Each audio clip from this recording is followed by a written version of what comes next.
सामाजिक कार्यकर्ता अंजली धमाने आपल्यासोबत आहेत। ताई, आज तुम्ही एक पोस्ट केलेली आहे, तुम्हाला साधी माणसं मिळत नाही अशी पोस्ट करून तुम्ही सरकारला एक सवाल केलेला आहे।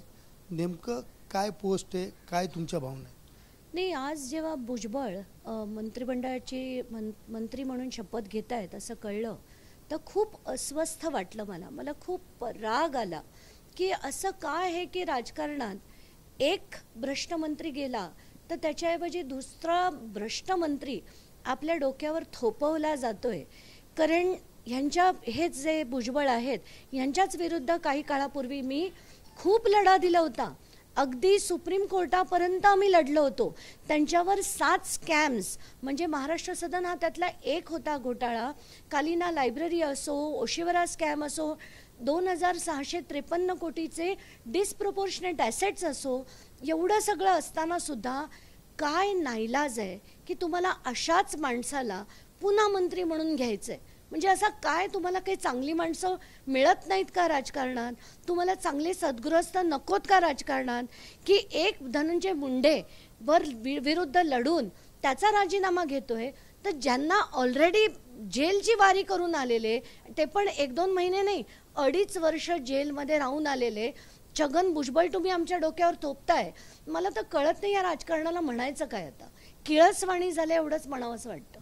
ताई, कुठेतरी गेले काही दिवसापासून पुरावे तुम्ही मुख्यमंत्री असतील देवेंद्र फडणवीस त्यांच्याकडे देऊन कुठेतरी धनंजय मुंडे यांना पुरावा देऊन त्यांच्या मंत्रीचा जो पदभार होता तो कुठेतरी पाठी घेण्यात आला। तेव्हा तुम्हाला असं वाटलं असेल की कुठेतरी आम्हाला यश मिळालेलं आहे। मात्र आता पुन्हा एकदा छगन भुजबळला त्याच जागेवरती मंत्रीपद दिले जाते, काय नेमकं वेदना आहेत? खूप वेदना होतात। कारण जेव्हा सिंचन घोटाळ्याविरुद्ध लढले होते, मी माझ्याच हाताने पेपर्स फडणवीसांना दिले होते। त्याच सिंचन घोटाळ्याच्या अजित पवार आणि तटकरेंना आज फडणवीस बरोबर घेतात।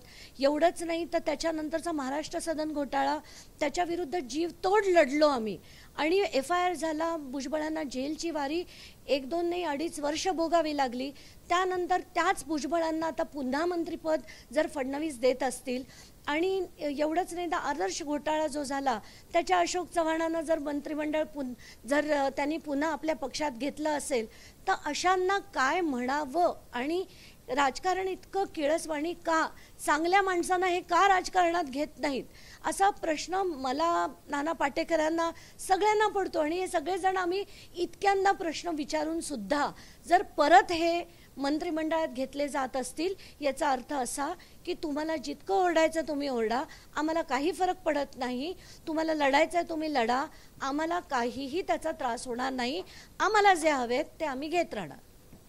छगन भुजबळ OBC समाजाचे मोठे नेते मानले जातात आणि कुठेतरी निवडणुकीमध्ये त्याचा फायदा होईल अशा देखील शंका व्यक्त केले जाते।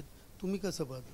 आणि जाताना पण त्यांनी धन्यवाद आभार मानलेत समाजाचे। नाही, कसला समाज, कुठला माळी समाज, कुठला OBC समाज?